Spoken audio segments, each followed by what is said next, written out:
আমি ও আমার পরিবার নারিশাঘাটের উদ্দেশ্যে রওনা হয়েছিলাম।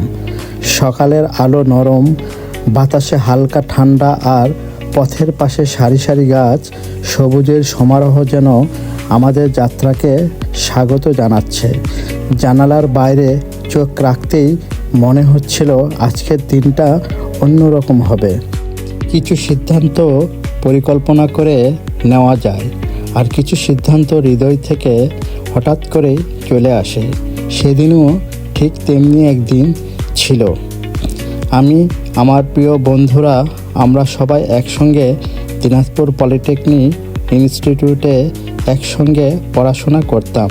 কত হাসি আর কত দুষ্টুমি, কত স্বপ্ন, সব মিলিয়ে আমাদের বন্ধুত্বটা ছিল অন্যরকম। তাই ঠিক করলাম পুরনো সেই বন্ধুত্বকে আবার নতুন করে উদযাপন করা দরকার। অনেক আলোচনা আর উচ্ছ্বাসের পর ঠিক হলো আমরা পদ্মা নদীর বুকে হাউসবোটে একটি পিকনিক করব।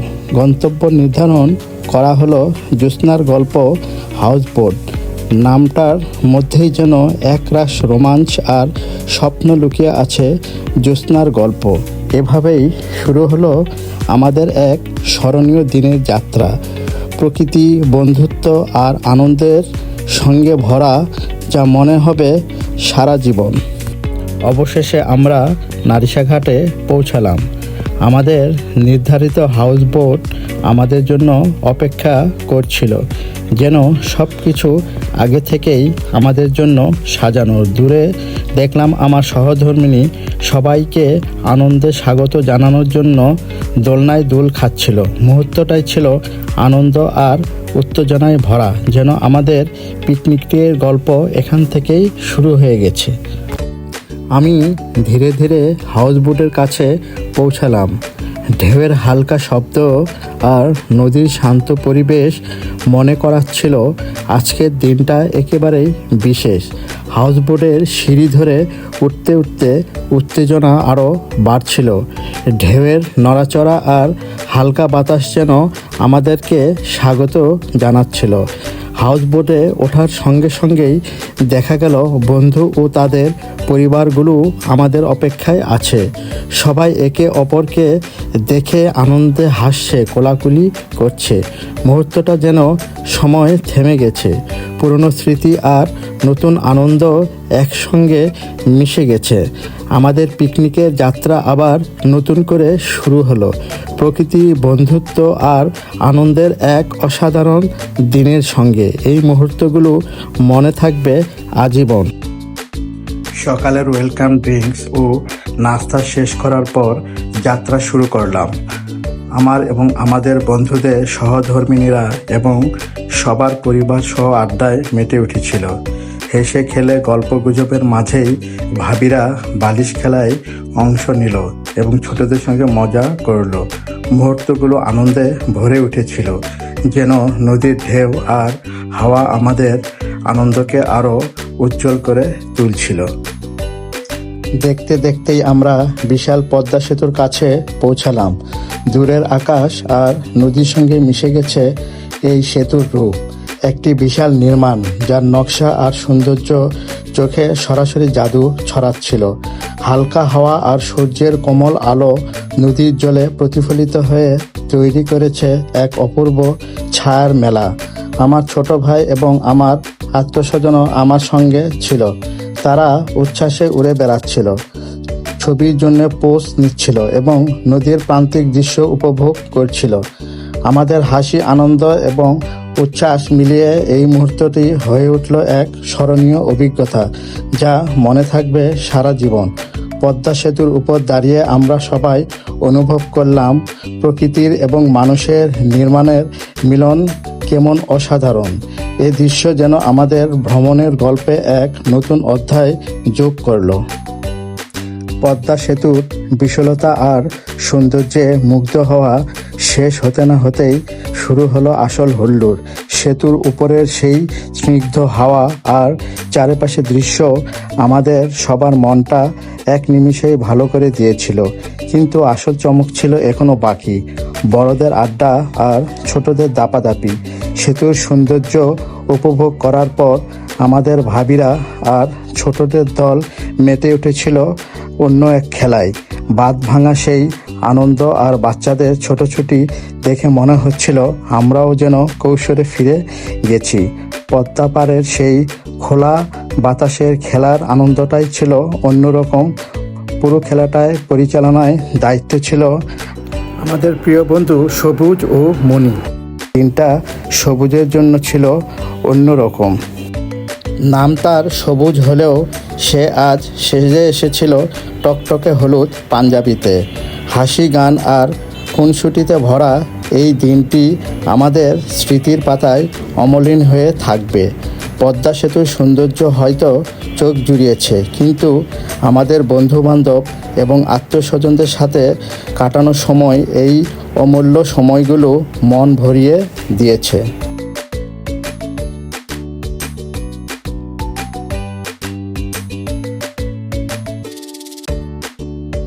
এরপর একে একে সবার বল খেলা সম্পন্ন হলো। হাসি, উল্লাস আর কলকাকলিতে মুখর ছিল পুরো পরিবেশ। কেউ হার জিত নিয়ে ভাবেনি, সবাই মেতে উঠেছিল আনন্দে। এরপর শুরু হলো বাচ্চাদের বহুল প্রতীক্ষিত বালিশ খেলা। ভাবিরা যখন এত আনন্দ করে বালিশ খেলে মাতিয়ে তুলেছিল পরিবেশ, তখন কি আর বাচ্চারা চুপ করে বসে থাকতে পারে? ভাবিরা খেলবে আর বাচ্চারা খেলবে না, তা কি হয়? এই মজার দাবিতে ছোট্টরা নেমে পড়ল মাঠে। হাসি, ঠাট্টা, চিৎকার আর দুষ্টুমিতে মুহূর্তেই চারপাশে জমে উঠল। বাচ্চাদের সেই নিষ্পাপ উচ্ছ্বাস আর আনন্দ দেখে মনে হচ্ছিল আনন্দ যেন আরও বহুগুণ বেড়ে গেছে।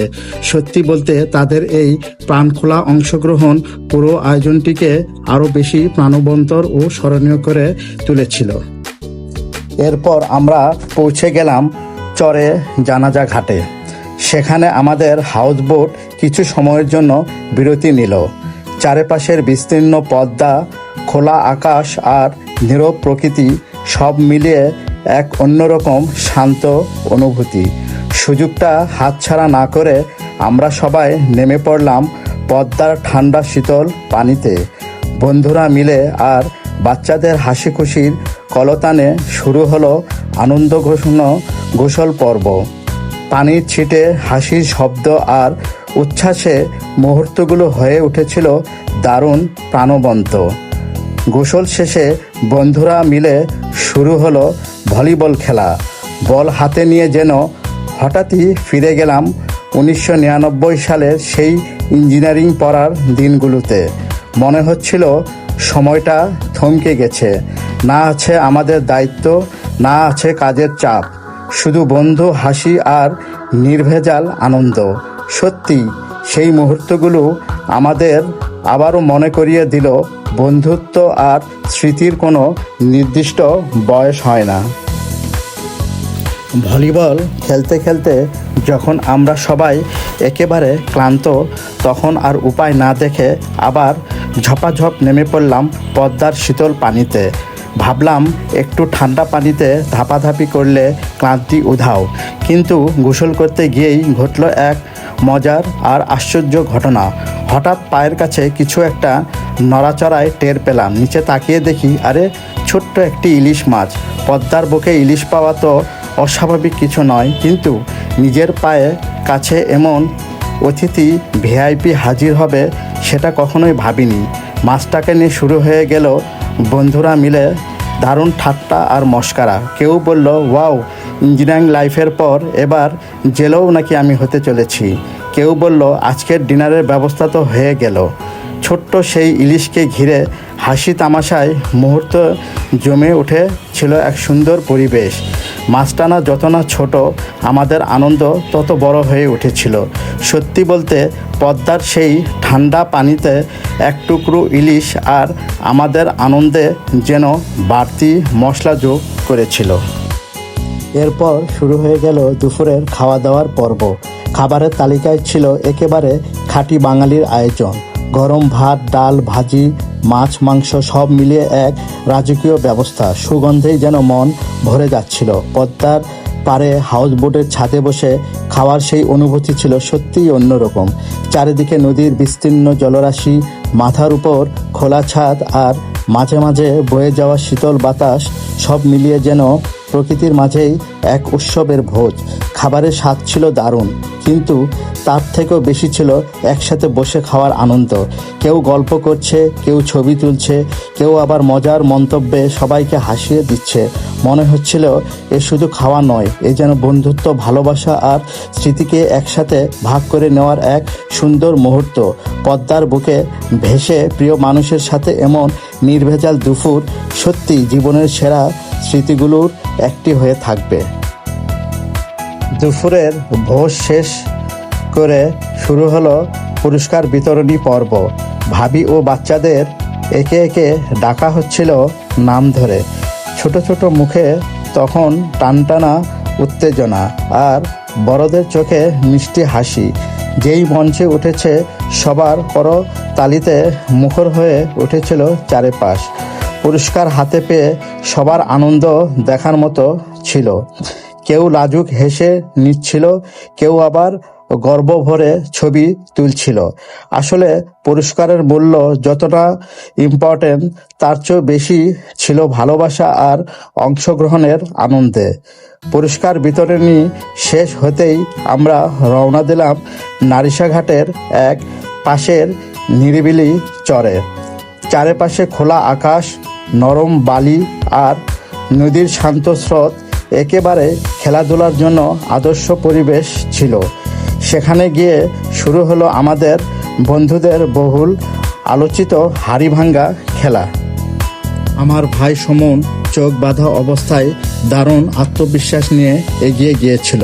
হাড়ির একেবারে কাছাকাছি গিয়েও অল্পের জন্য হাড়ি ভাঙতে পারল না। এদিকে বন্ধু মাসুম তার দৃঢ় আত্মবিশ্বাসে হাড়িটি ভেঙেই দিল শেষ পর্যন্ত। এরপর এলো আমার পালা। চোখ বাঁধা হলো, হাতে লাঠি। আমি তো ভেবেছিলাম আজ আমি হাড়ি ভাঙব নিশ্চিত। চারপাশ থেকে বন্ধুরা এমন দিক নির্দেশনা দিতে শুরু করলো যে আমি বুঝতেই পারলাম না হাড়ি একদিকে আর আমি আরেক দিকে কিভাবে চলে গেলাম। এক সময় মনে হলো আরেকটু হলেই আমি সোজা পদ্মা নদীতে পড়ে যেতাম। আমার অবস্থা দেখার পর সবাই হেসে লুটোপুটি খেয়েছিল।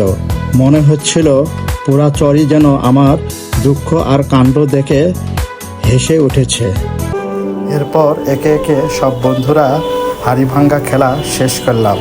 দিন শেষে যখন সবাই নিজ নিজ গন্তব্যে ফেরার প্রস্তুতি নিচ্ছিলাম, তখন মনটা একটু ভারী হয়ে উঠেছিল। মনে হচ্ছিল কত দ্রুতই না সময়টা কেটে গেল। পদ্মার ঢেউ, সেতুর সৌন্দর্য, হাউসবোটের আনন্দ, খেলা আর শেষের বারবিকিউ, সব মিলিয়ে দিনটি যেন স্বপ্নের মতো ছিল। বিদায়ের মুহূর্তে আমরা একে অপরকে আবার দেখা করার প্রতিশ্রুতি দিলাম। এই ভ্রমণ শুধু একটি ট্যুর নয়, এটি ছিল বন্ধুত্বের বন্ধনকে আরও দৃঢ় করার এক সুন্দর উপলব্ধি।